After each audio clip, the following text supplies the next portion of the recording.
Bonjour à tous, mon nom est Annick de Ribaupierre, je suis présidente d'Uni3 et j'ai l'honneur d'ouvrir cette séance, cette plage de conférences. Ça fait pas mal d'années, depuis le début du festival, je crois bien, que Uni3, c'est notre fondation, excusez-moi, Uni3 Senior Genève. Donc Uni3 est associé au Festival de l'Histoire depuis pratiquement sa création, je crois. Et c'est quelque chose qui nous fait très plaisir. Alors je commence par vous donner quelques indications sur Uni3, Université des seniors donc de Genève, qui a toutes sortes d'activités, plusieurs volets, notamment des conférences, des cours, des ateliers interactifs, des activités culturelles, excursions, mais ça, on dépend de l'extérieur, et dans lequel s'inscrit évidemment le festival Histoire et Cité. Et j'aimerais tout de suite insister sur le fait que notre échange aujourd'hui entre Festival Histoire et Cité et Uni3 ne représente qu'une partie infime du magnifique programme qui vous est offert. Je suis extrêmement admirative, voire peut-être même un peu jalouse. Le festival, je crois, est encore beaucoup plus riche que les années précédentes et la nécessité d'une digitalisation imposée à tous dans une période aussi difficile que celle que nous avons et que nous traversons encore, comporte énormément d'avantages. L'agrandissement des activités en est un très bon exemple, je crois, du festival.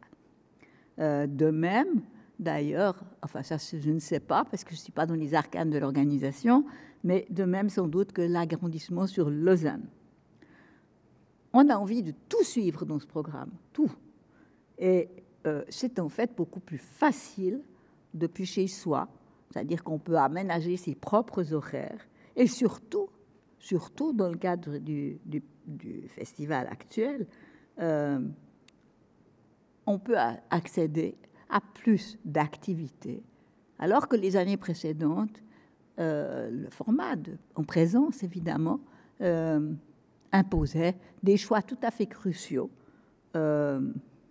Du coup, ça semble presque plus facile à distance d'assister à pratiquement tout sur les 4 jours. Il faut libérer du temps, c'est évident. Pour ma part, j'ai regardé le programme, j'ai ouvert quelques volets, mais j'avoue très franchement que je n'ai pas encore eu le temps d'y passer beaucoup de temps. Ce sera l'occasion de mon week-end, mais ça voudra dire que je n'ai pas manqué d'activités que j'aurais vraiment voulu suivre. Non seulement j'aimerais exprimer mon admiration à toute l'équipe qui a organisé ce festival, mais surtout, en plus, parce qu'on ne dit pas assez, j'aimerais insister beaucoup sur l'effort sous-jacent. On n'en a généralement pas conscience lorsqu'on est consommateur, comme nous le sommes tous d'une façon ou d'une autre pour d'autres activités aussi. J'espère donc, et je crois que ce sera le cas, que le festival gardera une trace regroupée de toutes ces activités. Bien sûr, la digitalisation, ça pose aussi des problèmes. Bien sûr, pour les participants, c'est-à-dire vous, que ce soit des adhérents d'Uni3 ou d'autres personnes qui m'écoutent aujourd'hui, bien sûr, il y a des difficultés. Le Festival de l'Histoire, comme les activités d'Uni3, est une occasion de rencontre et d'interaction en direct. Alors ça, c'est la partie probablement la plus frustrante en ce qui concerne ce festival, des interactions en direct avec les organisateurs. Et puis, on rencontrait des gens au coin de la rue, en passant d'une activité à l'autre, etc. Ben ça, on ne le fait plus. Ben, on gagne du temps pour aller voir d'autres activités. Donc, c'est un avantage tout en étant, bien sûr, un inconvénient. Et c'est vraiment un effort considérable, comme je l'ai dit. Et ça demande une organisation d'ensemble encore beaucoup plus poussée que les activités du festival ou d'autres ces dernières années. On sait maintenant, et on l'entend partout, et souvent, on l'a entendu souvent sur les nouvelles, on sait maintenant que l'enseignement à distance consomme, si je peux dire, beaucoup plus de temps de la part des enseignants que l'enseignement en présence. Et Dieu sait si déjà la tâche ordinaire n'était pas forcément facile, suivant à quel degré de formation on se situe. Nous en savons quelque chose à UNI 3, tout en faisant une digitalisation à moindre échelle que le festival, mais plus diluée dans le temps, moins concentrée.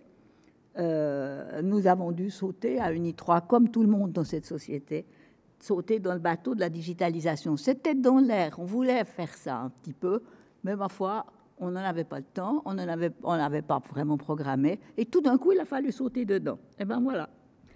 Alors, il y a des tas d'avantages à cela. Je ne peux... Et là, vous avez un programme extrêmement riche et concentré. Si vous rejoignez UNI 3, pour ceux d'entre vous qui n'êtes pas adhérents, je vous encourage vivement à aller regarder sur notre site. On est en train de vous préparer une belle année académique, malgré tout, prochaine donc, bien sûr. Mais nos activités sont en cours aussi. Voilà, alors on m'a invité aujourd'hui pour vous parler un petit peu d'UNI 3, également en introduction première de la conférence de Madame Brero.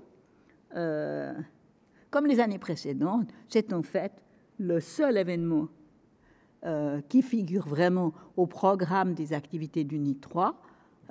J'espère qu'il y en aura peut-être d'autres, mais je pense que nous pourrons très bien conserver notre collaboration. Nous nous inscrivons dans le même but, nous, c'est diluer sur l'année avec toutes sortes d'activités. Festival Histoire Cité, c'est concentré sur une petite période. Voilà, donc, un appel à des nouveaux adhérents pour l'année académique prochaine. Merci beaucoup. Je vous passe la parole pour introduire Madame Brero, je crois. Merci beaucoup, Madame de Ribaud-Pierre. Je vous souhaite à toutes et à tous un excellent festival d'Histoire et Cité qui est consacré cette année, comme vous le savez, au voyage. Alors aujourd'hui, je suis très heureuse d'être ici pour plusieurs raisons.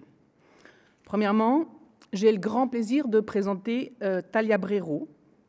Venant de l'Université de Lausanne, Talia Brero est arrivée à la Maison de l'Histoire à Genève en 2015. Très vite, elle est devenue une collègue très appréciée. Il est vrai qu'elle concilie de grandes qualités humaines et académiques. Pour avoir eu la chance de travailler à côté d'elle, je peux vous dire que Talia Brero est conviviale, attentionnée et pleine d'humour. Quant à ses compétences historiennes, elles sont vastes, solides et reconnues. Dès son arrivée à Genève, Talia Brero a fait partie de celles et ceux qu'on nomme l'équipe du festival. Elle s'est investie dans le festival Histoire et Cité sans compter. Aujourd'hui, c'est légitimement et pour notre plus grand bonheur qu'elle passe de l'autre côté de la caméra, puisqu'elle nous présente une conférence en lien étroit avec ses champs de recherche. Ses travaux couvrent des champs aussi vastes que passionnants, comme les relations entre les cours princières du bas Moyen-Âge et de la Renaissance, qui confrontent des altérités et soulèvent des incompréhensions culturelles avec lesquelles la politique doit conjuguer. Elle travaille également sur les communications politiques et les stratégies de mise en scène et des représentations du pouvoir politique. Les champs de recherche de Talia Brero ont fait l'objet de nombreuses publications, mais je ne vais citer ici que sa thèse parue en 2017, qui porte le titre « Rituel dynastique, mise en scène du pouvoir, le cérémonial princier à la cour de Savoie, 1450-1550 ». Comme je l'ai déjà évoqué rapidement en introduction, et indépendamment du fait que Talia Brero est une amie chère, il y a encore d'autres raisons pour lesquelles je suis très heureuse aujourd'hui de l'introduire. Et l'une de ces raisons, c'est parce que cette conférence fait la part belle aux femmes. Toutefois, vous me direz, il est vrai que les fiançailles ou les mariages des princesses de la Renaissance ne sauraient s'apparenter à ce qu'aujourd'hui nous qualifierions d'expérience épanouissante ou de choix de vie. Néanmoins, illustrer les conditions dans lesquelles les femmes ont pris part aux jeux diplomatiques à la Renaissance est un sujet qui réinscrit les questions politiques au cœur des sociétés passées et l'histoire des femmes. Et c'est, à mon avis, un thème qui émancipe justement l'histoire des femmes, des sujets tels que les imaginaires sociaux, littéraires ou esthétiques, lesquels ont beaucoup, effectivement, nourri l'histoire du genre ces dernières années. Le thème abordé cet après-midi questionne l'autonomie des femmes. Il donne à réfléchir sur la marge de manœuvre de ces dernières, dans les sociétés passées, mais aussi présentes. Or, à ce propos, il convient de souligner qu'il y a d'autres thèmes qui permettent de réfléchir à l'émancipation politique des femmes, ou l'émancipation tout court d'ailleurs. On sait combien les religieuses trouvaient par exemple une forme d'indépendance dans les béguinages, qui dès le XIIe siècle ont commencé à égrener leur modèle social dans l'Europe du Nord. Les béguinages ont constitué des modèles intéressants de communautés religieuses féminines, puisque ces femmes firent le choix de s'isoler du monde, des hommes, en optant pour une vie où régnait la non-mixité, la solidarité, une organisation sociale autonome, consacrée aux autres, aux soins et à Dieu. Les béguines furent inquiétées, critiquées et attaquées par l'Église et les princes dès le XIVe siècle. Or, par exemple, ces modèles socio-médiévaux permettent de questionner et de réinscrire dans le temps long la non-mixité qui est revendiquée par certains groupes féministes actuels dans leurs choix militants. L'histoire des femmes et du genre permet ainsi de saisir les permanences et les changements. Ainsi, en choisissant de nous présenter une conférence intitulée « Le périple des fiancés, mariage et politique à la Renaissance », Talia Brero s'inscrit dans la continuité et dans l'héritage de ces pionnières et pionniers qui, dès les années 1970, ont été à contre-courant des traditions historiographiques en ouvrant l'histoire du genre et des femmes. Aujourd'hui, Talia Brero fait en sorte que les femmes, objet matrimonial, deviennent sujet d'histoire.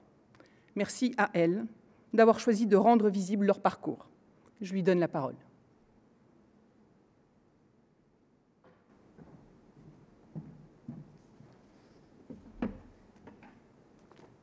Merci Françoise, merci beaucoup.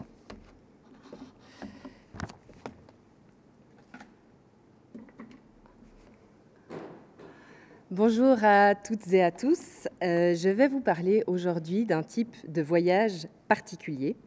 Il s'agit des voyages non pas de noces, mais d'avant-noces, pourrait-on dire, des fiancés dans les dynasties régnantes de la Renaissance. Dans cette catégorie sociale, les mariages étaient des outils politiques de la plus haute importance.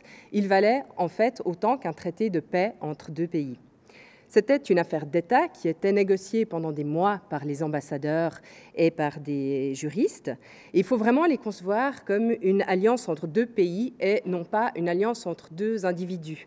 Il n'était donc absolument pas question d'inclinaison personnelle entre les deux fiancés, ni d'ailleurs de trouver des partenaires qui semblaient bien assortis. Il arrivait confiance des nourrissons ou alors une petite fille avec un homme mûr. L'inverse ne se faisait pas, d'abord parce que le tabou social d'une femme mûre et d'un jeune homme était plus fort, et en plus cela n'aurait servi à rien parce que le but principal de ces unions était de donner une descendance.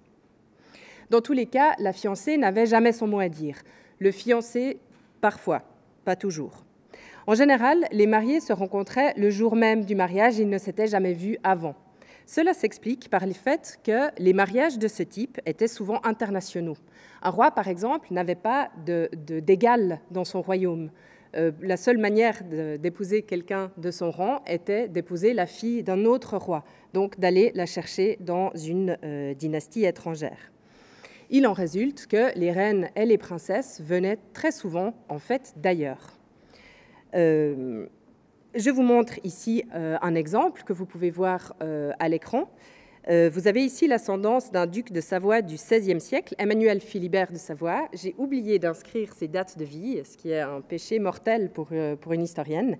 Il est né en 1528 et mort en 1580. Comme ça, vous pouvez le situer un peu dans le temps. Ses aïeux masculins, vous pouvez voir, ils sont inscrits en blanc, étaient ducs de Savoie de père en fils, si je puis dire. Par contre, on peut voir en descendant que sa mère était portugaise, sa grand-mère était bretonne, son arrière-grand-mère était chypriote et son arrière-arrière-grand-mère bourguignonne, et ça continue comme ça les générations précédentes. Donc, avec cette généalogie, on constate que la mobilité matrimoniale était exclusivement féminine. L'usage voulait en effet à cette époque que ce soit les fiancés qui quittent la maison de leur père pour intégrer celle de leur mari. Donc il arrivait que des jeunes femmes issues de grandes familles régnantes doivent traverser l'Europe pour aller se marier à l'étranger et s'établir dans la cour de leur époux, et c'est ce dont je vais vous parler aujourd'hui. Alors, il faut dire que ces voyages étaient quand même assez exceptionnels parce qu'ils ne concernaient qu'une classe sociale très restreinte, celle des élites dirigeants. Donc, vous pourriez me demander en quoi était-il intéressant s'il ne concerne qu'une partie aussi limitée de la population. Eh bien, d'abord, on peut les étudier en détail. Parce qu'ils concernent les élites, ces voyages sont particulièrement bien documentés pour une époque qui ne laisse pas toujours autant de sources qu'on le souhaiterait. Les cours royales et princières sont en effet de très grandes productrices d'écrits. Pour reconstituer ces voyages, on peut croiser différents types de documents qui ont été conservés dans les archives. Vous avez un exemple qui s'affiche à l'écran. Alors, il y avait les contrats de mariage, il y avait les instructions aux ambassadeurs, la correspondance, les sources comptables qui sont extrêmement utiles pour nous renseigner sur les dépenses liées à ces voyages et puis leur organisation matérielle et pratique. Et enfin, et surtout, des récits rédigés soit par des participants au voyage, soit par des personnes qui ont vu passer le convoi. Bref, c'est un luxe documentaire qu'on a pour pratiquement aucun autre type de voyage de l'époque. Vous pouvez voir sur l'écran le manuscrit qui relate un voyage dont je vais vous parler plus tard, celui d'une princesse française, Anne de Foix, vers la Hongrie en 1502. Il a été rédigé par un héros d'armes, Pierre Choc, surnommé Bretagne. Cela explique d'ailleurs pourquoi il y a tous ces petits blasons qui ont été peints dans le manuscrit. De par sa profession, il s'intéressait particulièrement aux armoiries des pays qu'il traversait. Donc, s'il reste autant de textes pour nous parler de ces voyages, c'est qu'ils étaient considérés aussi comme particulièrement exceptionnels à l'époque, et cela pour 3 raisons. D'abord, ils frappaient par les distances parcourues. Parmi les quelques cas que je vais vous présenter aujourd'hui, il y a 2 voyages qui avoisinent les 2000 km, aller simple, je précise, ce qui était quand même parcourir des distances pareilles, c'était quand même assez inhabituel à l'époque, surtout pour des jeunes filles de l'aristocratie. Ensuite, il ne faut pas imaginer que ces jeunes filles voyageaient incognito avec quelques serviteurs. Elles étaient entourées de centaines, voire de milliers de personnes. Un autre aspect exceptionnel de ces voyages, peut-on dire, c'est qu'il n'y avait pas vraiment de groupes si nombreux qui se déplaçaient ensemble, si on accepte bien sûr les armées, ou alors quelques cas très exceptionnels de princes ou d'empereurs qui voyageaient. Enfin, 3e raison, ces convois devaient être particulièrement impressionnants, vu qu'ils étaient censés représenter leur pays d'origine et qu'ils avaient d'importantes fonctions diplomatiques, qui sont d'ailleurs particulièrement visibles au moment des escales et des étapes.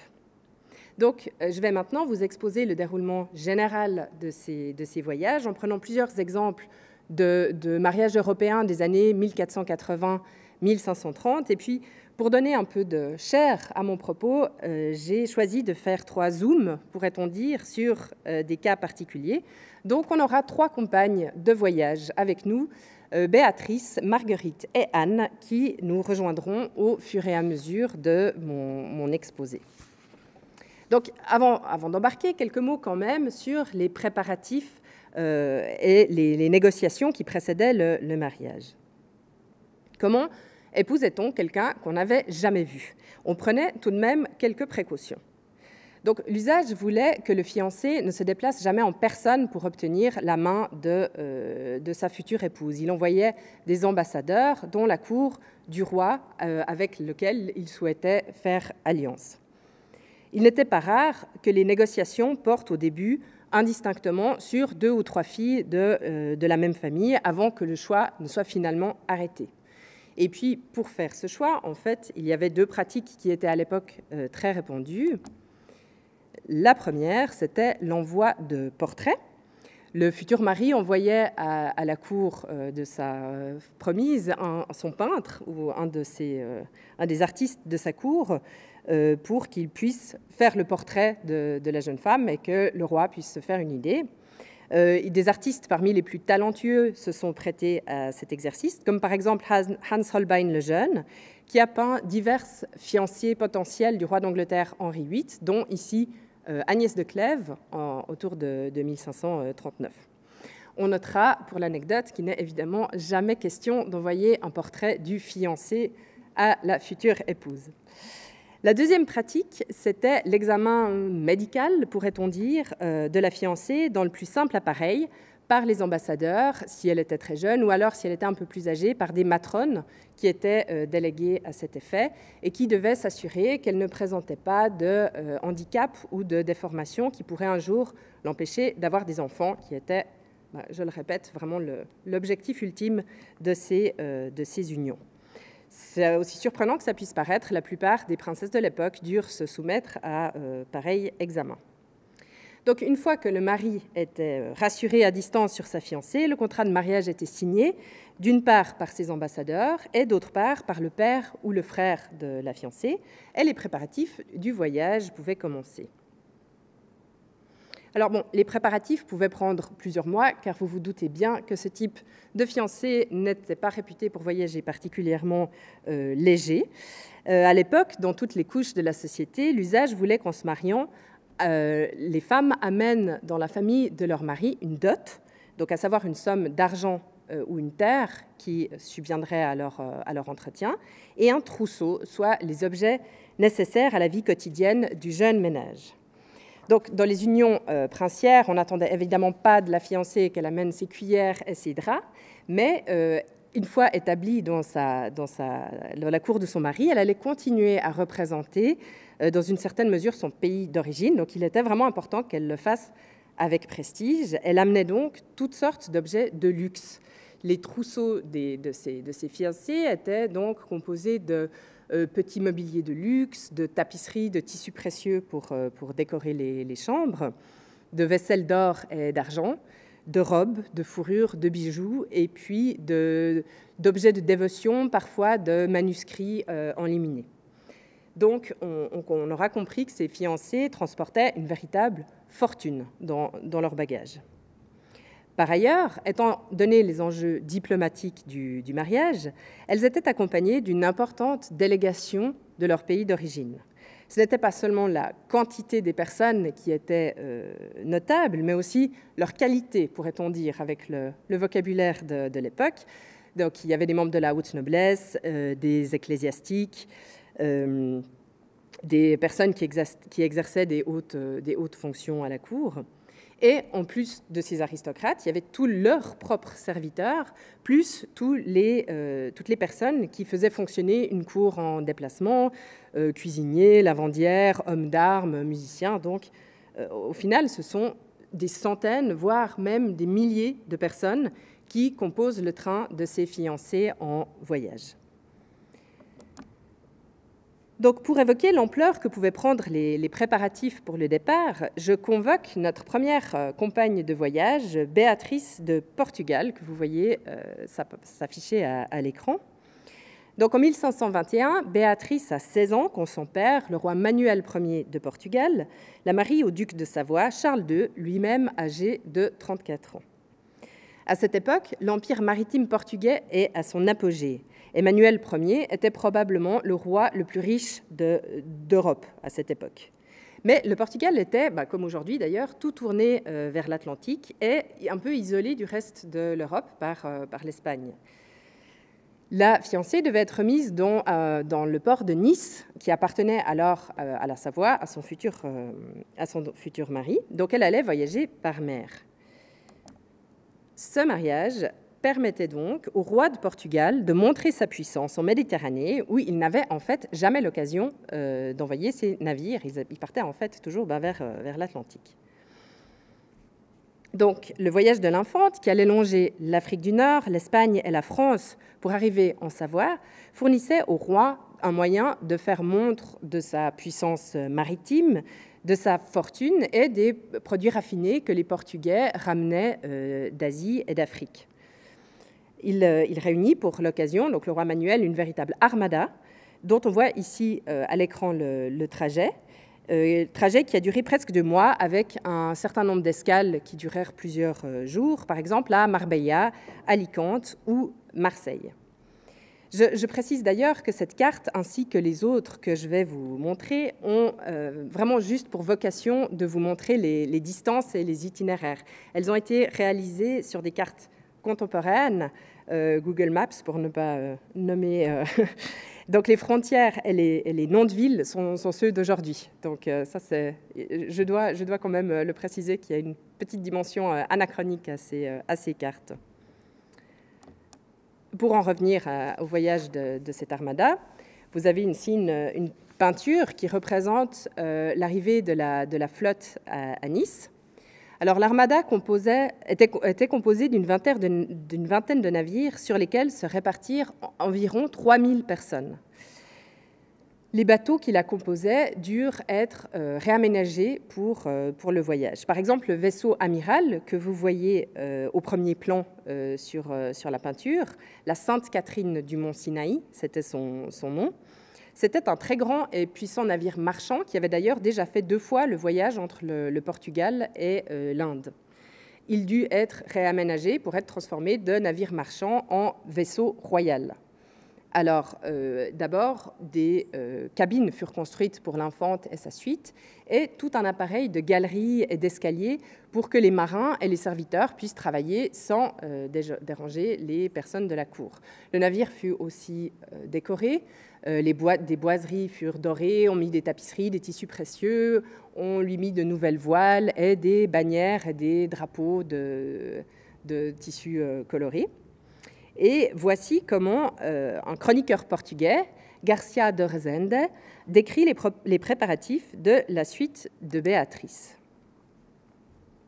Toutes les personnes qui partaient avec l'infante étaient vêtues de façon à faire étalage. Il y avait des hommes dont les vêtements étaient brodés de perles et de pierreries. Tous avaient à leur cou de très riches colliers et de très grandes chaînes d'or en sautoir. Et tous les costumes, ou presque, étaient confectionnés avec 3 épaisseurs de soie. Toutes ces richesses que portaient ces hommes étaient soit à eux, soit leur avaient été prêtées.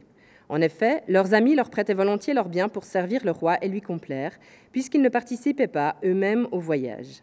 C'est pourquoi cette occasion généra un grand nombre d'énormes et excessives dépenses.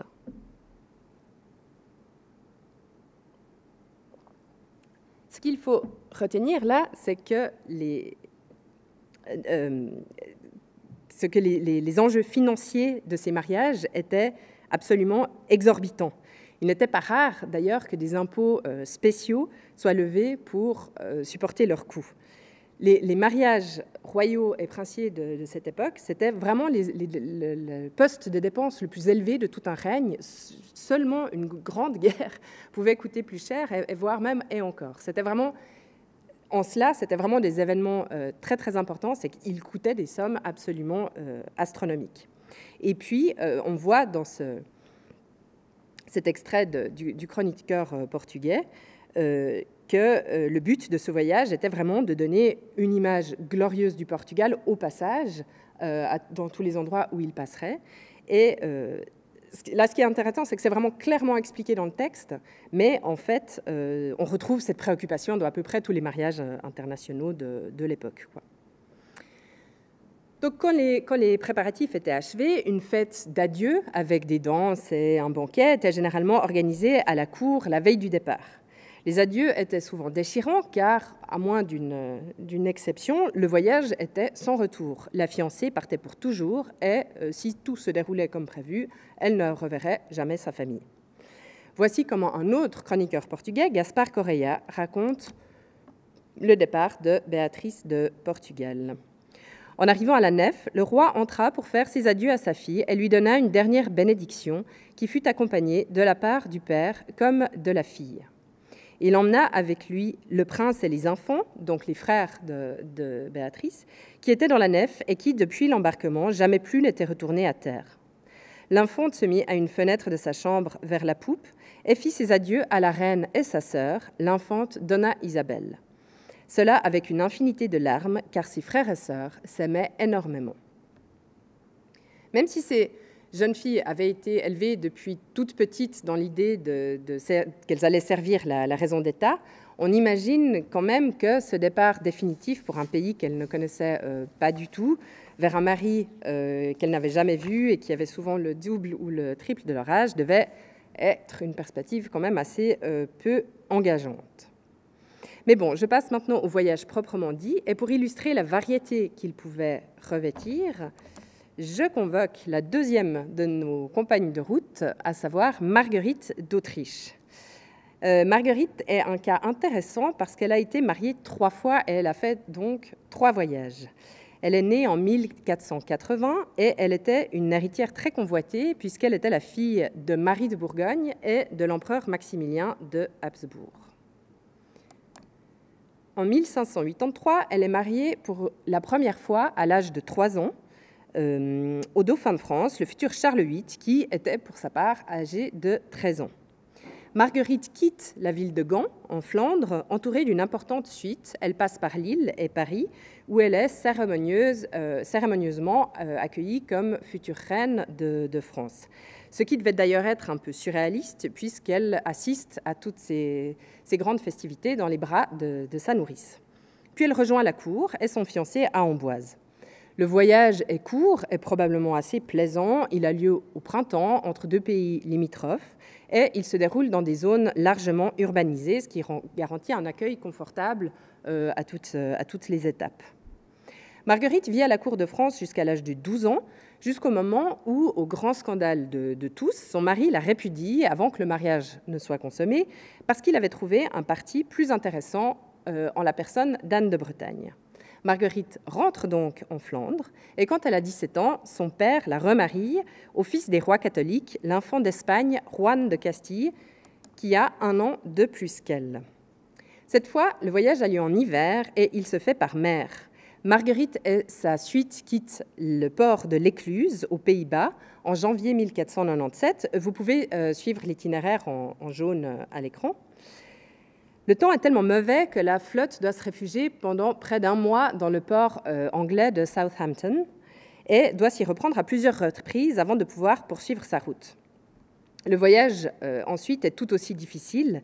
Les bateaux qui composent la flotte sont séparés par les éléments et Marguerite, qui croit sa dernière heure arrivée, aurait, non sans ironie, composé son épitaphe que vous voyez s'afficher là. Sigie Margot, la gentille demoiselle, qui a 2 maris et encore est pucelle. Marguerite finit cependant par arriver en mars dans le port espagnol de Santander et de là, elle est emmenée à Burgos pour épouser Juan. Elle tombe aussitôt enceinte, mais son jeune mari meurt 6 mois après le mariage. Tous les regards se tournent alors vers le ventre de Marguerite, car Juan était le seul héritier des rois catholiques, l'unique héritier des royaumes de Castille et d'Aragon. Si c'était un garçon, Marguerite allait devenir la mère de l'héritier du trône d'Espagne. Mais elle accoucha d'une fille mort-née. Elle rentre donc encore une fois en Flandre, et en 1501, à 21 ans, elle est mariée une 3e fois en mariage. Elle est mariée, pardon, accordée en mariage ou mariée, il faut choisir. Disons mariée, cette fois au duc Philibert de Savoie, qui avait le même âge qu'elle. Le trajet, cette fois, vous pouvez le voir en bleu, va de Bruxelles à Romainmôtier, qui se trouvait alors sur territoire savoyard, et il passe par un pays tiers, la France. Le cortège passe cette fois plutôt à travers des zones rurales, donc moins peuplées, et les voyageurs souffrent du froid car on est en novembre. Le chroniqueur Jean Molinet, qui était du voyage, raconte. Madame Marguerite chemina petite journée à cause des jours fort courts et des voies et passages mal convenables, tant pour les neiges et froidures comme pour les montagnes fort dangereuses et quasi ingressibles. Les montagnes en question, c'est le Jura, qui impressionne beaucoup ce bourguignon. Le convoi arrive sans encombre à Romainmôtier et Marguerite connaît enfin le bonheur conjugal, mais il ne dure pas car au bout de 3 ans, son mari meurt, la laissant veuve à 24 ans. Probablement lasse d'être baladée à travers l'Europe, elle refuse désormais de se remarier. Son cas me paraît intéressant parce qu'il résume bien les différentes possibilités du voyage. Il pouvait s'effectuer par mer ou par terre. Il pouvait être long et pénible ou alors plutôt court et agréable. Et il pouvait comporter une dimension de représentation plus ou moins importante. Je pense par exemple à son premier voyage où elle passe par Lille et Paris et le deuxième où elle traverse en fait surtout des villages. On se rend aussi compte du fait que ces voyages étaient composés de moments très différents. Il y avait d'une part la route, donc quand le convoi avançait, comme en fait n'importe quel type de voyageur et avalait des kilomètres, et il y avait les étapes ou les escales qui, là, comportaient toute une représentation toute une dimension de représentation et des enjeux diplomatiques. Donc, je vais commencer par évoquer la route, qui souvent représente le 90% de ces voyages. On a déjà vu comment se passait un voyage par mer. Pour un voyage par terre, la suite de la fiancée constituait une sorte de caravane avec des personnes à cheval, d'autres à pied et certaines en chariot, les femmes, les personnes âgées. À l'époque, il n'existait pas encore de carrosse ou de véhicules destinés spécifiquement aux élites. Les fiancés dont je vous parle voyageaient dans ce qu'on appelait un chariot branlant ou pendant, à savoir que son habitacle était suspendu par des chaînes ou par des courroies qui amortissaient les chaos de la route quand il y avait une route, parce que c'était évidemment pas toujours le cas. Ces véhicules étaient guère plus confortables que les chariots des paysans, dont ils n'étaient en fait qu'une adaptation un peu plus décorée, en fait. Durant le trajet, ces chariots étaient recouverts d'une bâche imperméable pour protéger les voyageurs des intempéries. Et quand on approchait des villes, on enlevait la bâche et on mettait des tissus précieux aux armoiries des époux et on recouvrait aussi les chevaux de tissus d'or. Donc, malgré les précautions que l'on prenait pour assurer un voyage le plus confortable possible à tout ce beau monde, ces déplacements étaient souvent assez pénibles en raison des intempéries et du froid. Quand le cortège traversait des zones densément peuplées, il bénéficiait de l'hospitalité des autorités locales pour ce qui était du gîte et du couvert. Donc les voyageurs se répartissaient soit dans des auberges, soit ils logeaient chez les notables du lieu. Mais en revanche, quand il s'agissait de traverser des zones rurales ou alors inhabitées, le logement et le ravitaillement devenaient plus problématiques. Les membres de la cour devaient camper, ce à quoi une partie d'entre eux n'était vraiment pas habituée. Et si la compagnie était particulièrement nombreuse, il arrivait, quand elle traversait des zones très peu densément peuplées, qu'elle se sépare en plusieurs groupes qui empruntaient des chemins différents pour être sûr, en fait, tout bêtement, de trouver à manger. On imagine le problème si, tout d'un coup, une compagnie de 700 personnes arrive dans un hameau et dévore toutes les réserves des paysans du coin. Enfin, le voyage pouvait impliquer de traverser des zones dangereuses. Il arrivait qu'on évite certaines régions à cause de la peste, ou alors parce qu'elles étaient hors de contrôle. Dans un contexte de guerre, par exemple, il pouvait arriver qu'il y ait des troupes de soldats qui erraient, ou bien des armées sans solde. Je pense particulièrement, pendant la guerre de 100 ans, à ceux qu'on appelait les écorcheurs, qui étaient en fait des armées qui attendaient d'être embauchées pour les prochains combats. Et puis il y avait aussi tout simplement des bandits, ou alors sur mer, des pirates qui pouvaient être attirés par les très grandes richesses qui étaient transportées dans le convoi. C'était beaucoup plus rare, mais il pouvait arriver enfin que le convoi passe dans des zones proches de territoires ennemis. Et pour évoquer ce cas de figure, je convoque notre troisième compagne de voyage, Anne de Foix. Au début du XVIe siècle, le roi de France Louis XII entame un rapprochement avec le roi de Hongrie, Vladislas II Jagellon, afin officiellement d'établir une alliance contre les Turcs et officieusement une alliance contre les Habsbourg. Pour consolider la dite alliance, il lui propose d'épouser une princesse française, une de ses lointaines cousines, la comtesse Anne de Foix. Le mariage est décidé en 1502, la fiancée a 18 ans, le fiancé 46. Donc Anne quitte Blois en juin 1502 avec une suite de 600 personnes. On ne sait rien en fait du voyage, de la partie française du voyage. C'est pour ça que la ligne sur la carte va bizarrement tout droit, comme ça, à vol d'oiseau. Par contre, on a un récit d'un héros d'armes qui s'appelle Pierre Choc, dont je vous ai montré une page au début de l'exposé. Et ce récit relate la partie du voyage qui va de l'Italie jusqu'à la ville de destination en Hongrie, que vous pouvez voir en haut à droite de l'écran, et qui se prononce Székesfehérvár, d'après Internet.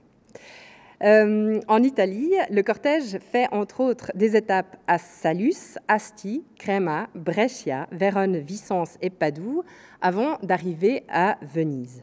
Chacune de ces villes reçoit fastueusement le convoi, ça j'y reviendrai dans un instant, mais ce qui m'intéresse pour l'instant, c'est que depuis Venise, Anne de Foix et sa suite prennent des bateaux pour traverser la mer jusqu'au port de Senge sur la côte d'Almat. Une délégation envoyée par le roi de Hongrie les y attend. Elle est dirigée par le duc de Slavonie, Jean Corvin. Celui duc Corvin était accompagné de plusieurs grands seigneurs et gens de guerre étant en nombre de 7 à 8 000 hommes. Et peu séjourna ladite dame, à Senge donc, pour les dangers des Turcs qui avaient fait armée de 8 000 hommes pour Issel, Cuidé, ravir, de quoi furent gardés. Donc en fait, ce qu'il dit, c'est que les Turcs avaient dans l'idée de kidnapper Anne de Foix, mais qu'ils en furent empêchés. Car celui duc Corvin et les nobles y étant firent tel amas de gens que, avant d'arriver à l'endroit des dangers, se trouva bien 10 000 hommes.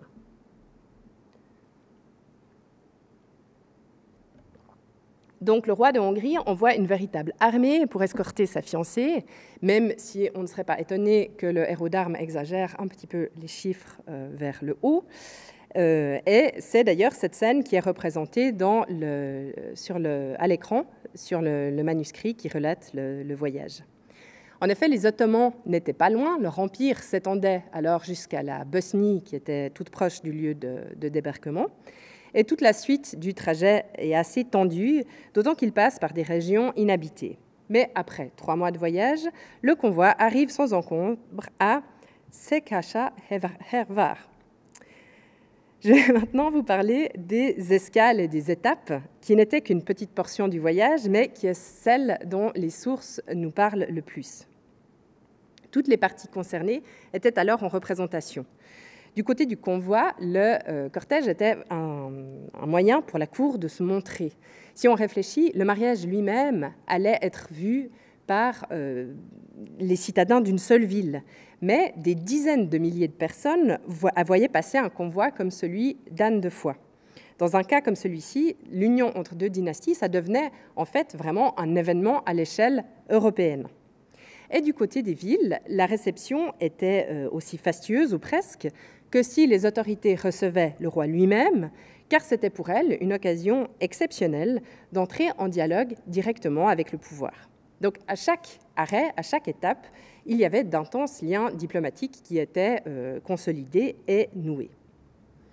Donc partout où passait le convoi, généralement, que cela soit sur ses propres terres, celle d'une puissance tierce ou celle du mari, des grandes manifestations d'hospitalité étaient déployées de la part des gouvernants, qu'il s'agisse des autorités urbaines, de l'évêque ou du prince.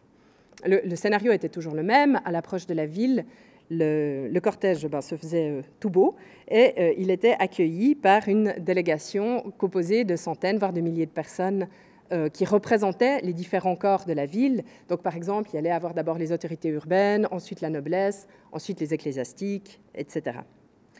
La fiancée était promenée à travers la ville, on lui offrait un banquet, des danses, des cadeaux, et ensuite il repartait. Dans les plus grands centres urbains, des attractions étaient mises sur pied pour l'accueillir. Il s'agissait de tableaux vivants ou alors de courtes scènes théâtrales personnalisées. C'était généralement dans la rue, il y avait un décor où des citadins qui étaient déguisés en allégorie ou en personnages historiques ou en personnages littéraires. Ils envoyaient à la fiancée un message qui avait généralement trait soit au mariage lui-même, soit à la paix et à l'alliance entre les 2 pays, soit à la descendance qu'on espérait qu'elle donnerait à son mari. Anne de Foix, par exemple, fut accueillie comme ça dans toutes les villes d'Italie que j'ai mentionnées tout à l'heure, mais l'accueil le plus spectaculaire se fit à Venise. Le doge en personne vient la chercher à bord du Bucentaure, qui était sa grande galère de parade, un énorme navire. Anne et les personnes les plus importantes de sa suite montèrent à bord et ils assistèrent à tout un spectacle naval. Donc le Bucentaure faisait le tour de Venise et des dizaines de bateaux s'approchaient pour venir saluer les Français et certains d'entre eux présentaient des attractions et des scènes. Vous en avez ici une. Au devant de la dite galée, donc une galère, il y avait une Jeannette, autre barque en façon de brigandin, sur lequel il y avait 3 reines couronnées, tenant chacune son épée, lesquelles rencontrèrent 3 Turcs, les combattirent et les mirent en fuite, signifiant France, Hongrie et la seigneurie qui défaisait le Turc. La seigneurie, c'est donc Venise. Puis arriva une dame habillée à la française, à laquelle firent bon accueil, puis lui posèrent une couronne sur la tête et dansèrent ensemble. Donc on a ici une métaphore on ne peut plus claire des enjeux politiques qui sous-tendent le mariage d'Anne de Foix. Et on peut voir aussi que par l'entremise de l'accueil à la fiancée, Venise s'invite un peu mine de rien à la table des négociations en se positionnant dans l'alliance franco-hongroise contre les Ottomans. L'auteur français qui raconte cette spectaculaire fête estime qu'elle réunit 200 000 spectateurs. Alors, c'est un chiffre qui est évidemment peu fiable, mais ce qui est sûr, c'est qu'on parla de cet événement très loin à la ronde, et puis c'était pour la Sérénissime une occasion en or de se mettre en valeur à l'échelle internationale.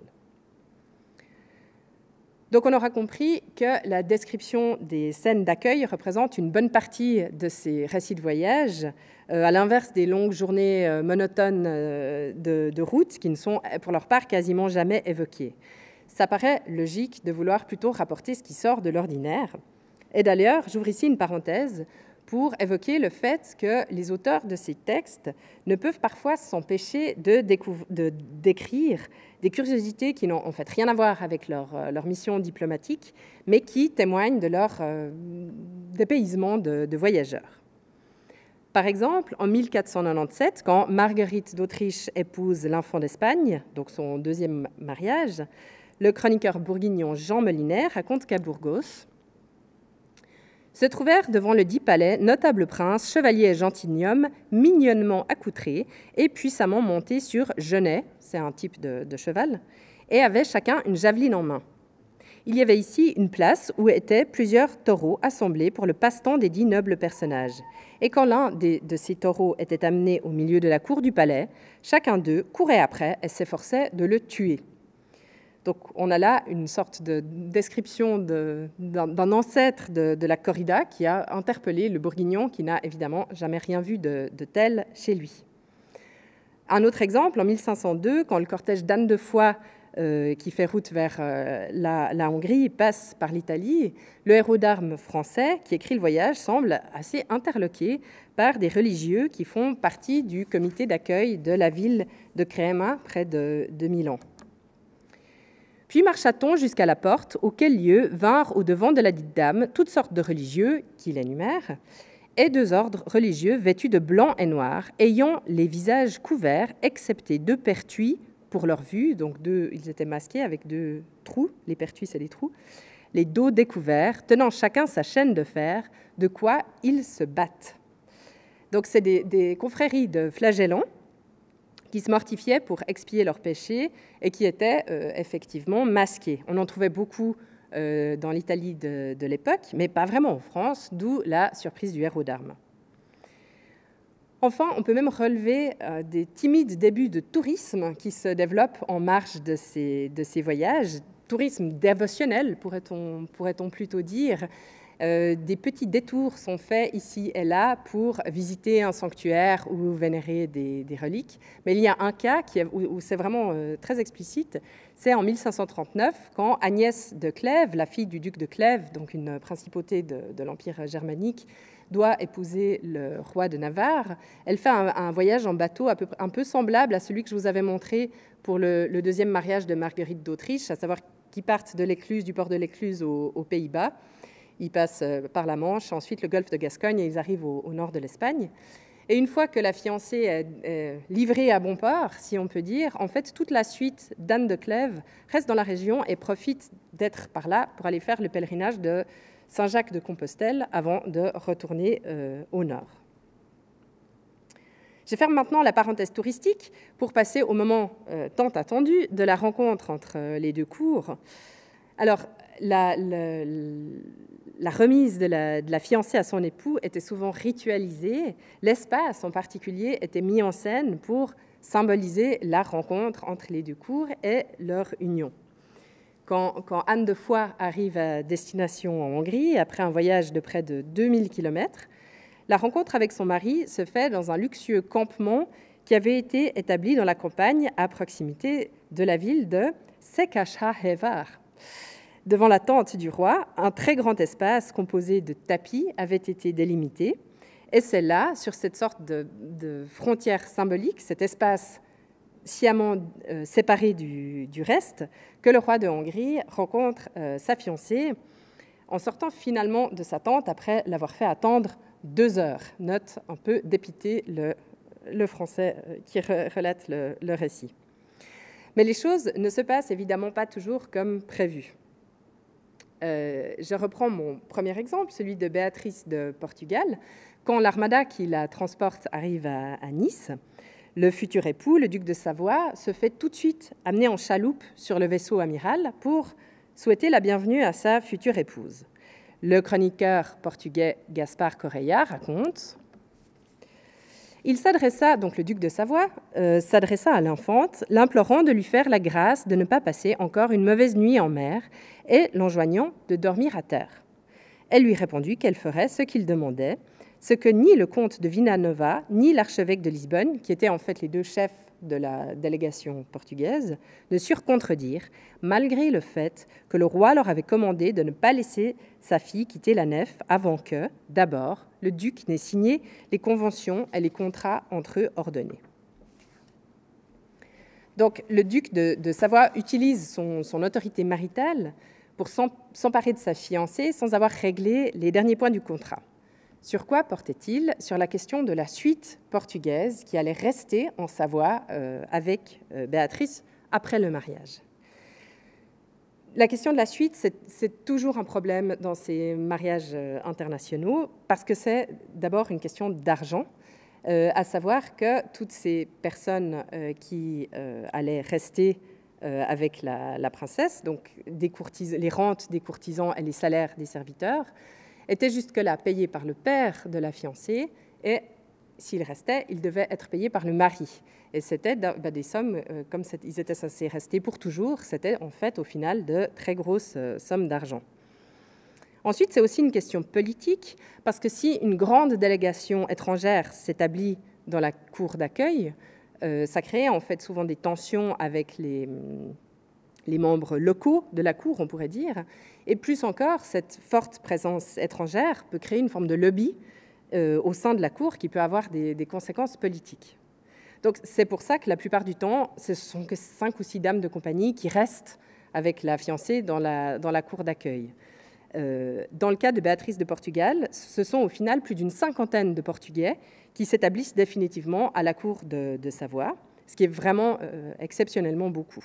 Et ça s'explique par le fait que la fiancée était la fille d'un roi, tandis que le fiancé n'était que duc. Donc, le duc de Savoie a été forcé d'obéir quelque part au roi de Portugal. Donc, cet exemple, enfin, pour dire que l'écrasante majorité des participants à ces voyages retournaient au pays sitôt le mariage célébré, ce qui arrivait souvent quelques jours après l'arrivée. Je précise que tous les récits de voyage dont je vous ai parlé se terminent en fait avec le voyage. On ne sait presque jamais rien du trajet du retour. J'en viens à ma conclusion et j'aimerais revenir sur les fiancées elles-mêmes, dont j'ai finalement très peu parlé. Il y a un grand contraste entre, d'une part, leur importance extrême dans tout ce processus et, d'autre part, le grand silence des sources en ce qui les concerne. Ces textes très détaillés que sont les récits de voyage nous donnent une infinité d'informations, d'anecdotes sur le cortège, sur les endroits visités. Mais finalement, la seule personne sur qui on n'apprend rien, à part éventuellement comment elle était parée et puis baladée dans les villes, c'est la fiancée. Elle pourrait vraiment être aussi bien une poupée de chiffon. C'est quand même paradoxal quand on pense qu'elle était la personne autour de laquelle cet énorme voyage était articulé. Pour moi, une explication possible, c'est qu'elle avait vraiment un statut particulier au moment de ce voyage. Quand on étudie les rites de passage, et le mariage en est clairement un, on emploie souvent comme outil de réflexion une division établie au début du siècle passé par Arnold van Gennep, un folkloriste français, qui sépare le rite en 3 parties. Tout d'abord, il y a la séparation de l'individu par rapport à son groupe. Ensuite, il y a une période de marge, la liminalité, lors de laquelle le sujet se trouve entre 2 eaux. Il n'a pas encore perdu son nouveau statut, ni déjà gagné le nouveau. Et troisièmement, il y a la réincorporation qui confère au sujet son nouveau statut. Donc ce schéma s'applique ici particulièrement bien parce que pendant le voyage, la fiancée avait déjà quitté les siens et pas vraiment encore. Elle avait fait ses adieux, sans doute pour toujours avec sa famille, mais elle était encore accompagnée d'une suite de nombreux compatriotes qui allaient toutefois la laisser quand elle serait arrivée à destination. De même, elle était à la fois mariée et pas vraiment encore. Le contrat de mariage avait été signé, elle transportait sa dot, mais elle n'avait jamais rencontré son mari, ce qui rendait vraiment le mariage indissoluble, à savoir la consommation, n'avait pas encore eu lieu. Quand elle arrivait à la cour de son mari, toute une série d'étapes lui permettaient d'endosser son nouveau rôle. Souvent, le même jour ou le lendemain de son arrivée, le mariage était célébré, il était consommé souvent immédiatement, et dans les cas où la fiancée devenait reine par son mariage, la cérémonie du couronnement pouvait aussi avoir lieu dans la foulée, comme ce fut le cas pour Anne en Hongrie. Donc cette mue pourrait peut-être expliquer qu'elle se trouve à ce point dans l'angle mort des sources. Pour toute la cour, il s'agit d'un voyage, mais pour elles, c'est une expatriation définitive. Et en fait, elles ne sont déjà plus, pendant le voyage, vraiment la compatriote de leur compagnon de route. Enfin, j'aimerais relever un paradoxe qui découle de ces mariages internationaux. En fait, ces adolescentes étaient parmi les personnes les plus cosmopolites de leur temps. Leurs origines internationales, vu qu'elles, généralement, en tant que princesses, elles étaient elles-mêmes issues d'une union internationale, l'expérience de ce déracinement, le fait d'avoir vu le monde, de connaître plusieurs univers, et puis, par la suite, l'expérience de survie dans le milieu hostile, qui était souvent la cour du mari, plus le fait de devoir naviguer entre ses intérêts propres, ceux de la cour d'origine et ceux de la nouvelle cour du mari, donnait à ces princesses un curriculum vitae que bien des diplomates auraient pu leur envier. Si on prend par exemple Marguerite d'Autriche, avec ses 3 mariages, en fait, elle connaissait comme sa poche la cour de France, la cour d'Espagne, la cour de Savoie, ça sans compter ces deux cours d'origine, celle de Bourgogne et celle de l'Empire germanique. Quel ambassadeur pouvait se vanter d'une connaissance aussi exhaustive des cours européennes ? D'ailleurs, à partir du moment où elle fut veuve, Marguerite d'Autriche devint vraiment une puissance politique à elle seule. Elle était presque un État en elle-même. Ces étrangères à la cour de leur mari, entourées d'une suite de compatriotes plus ou moins nombreuses, pouvaient aussi très nettement infléchir la politique du pays d'accueil. Par exemple, à un moment des guerres d'Italie où la Savoie hésitait à se ranger du côté de la France ou du côté de l'Empire, l'arrivée de Béatrice de Portugal fit vraiment pencher la balance du côté de l'Empire parce qu'elle essaya effectivement activement de rapprocher son mari de l'empereur Charles Quint, qui était son parent. Mais les effets de ces échanges n'étaient pas que politiques. Ces épouses étrangères étaient souvent des véritables passeuses culturelles, et leur impact se fait aussi sentir dans le protocole, dans les arts, dans l'adoption de nouvelles modes, coutumes et innovations venues de leur pays d'origine, et cela dans les domaines les plus inattendus. En 1518, Bona Sforza, la fille de Feu le duc de Milan, épouse le roi de Pologne, Sigismond Ier. Outre sa suite et son trousseau, cette Lombarde amène avec elle un certain nombre de légumes qui intégrèrent dès lors durablement la cuisine polonaise. Comme vous pouvez le voir sur ce tableau, aujourd'hui encore, le nom polonais de ces végétaux trahit leur origine italienne qui remonte au XVIe siècle. Cette anecdote pour dire qu'il est en fait très rare que les sources explicitent clairement l'influence des étrangères sur la cour de leur mari. À première vue, et si on ne se base que ce qui est écrit noir sur blanc, on pourrait donc vraiment sous-estimer l'impact de ces femmes et le juger faible. Ce serait une erreur et c'est aux historiens et aux historiennes de mesurer cet impact en filigrane grâce à des indices aussi divers qu'un rapprochement subi avec l'empereur ou l'introduction du chou-fleur. L'importance de ces mariages internationaux ne se mesure pas qu'à l'aune de la politique européenne. Ils sont aussi l'occasion d'un brassage culturel qui pouvait avoir des conséquences durables et dont la clé de voûte était ces discrètes adolescentes qui étaient au final beaucoup plus influentes qu'on ne l'imagine.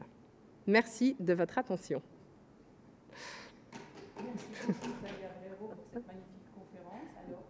Très court en temps, on a quelques questions qui sont arrivées sur le net, mais on va les prendre assez rapidement. Alors, il y a une question de Julie qui s'interrogeait sur la communication entre les époux. Est-ce qu'il était attendu finalement que la fiancée apprenne la langue de son époux quand elle ne la connaissait pas?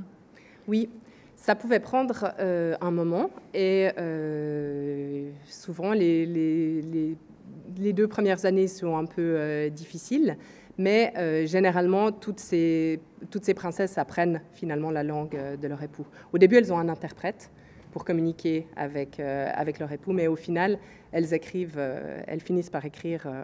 Je pense à une lettre de Béatrice de Portugal que j'avais vue aux archives de Turin.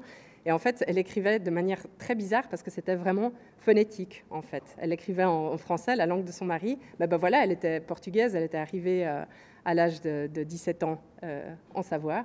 Et donc, en fait, oui, elle parlait bien français, mais avec sa touche à elle, disons.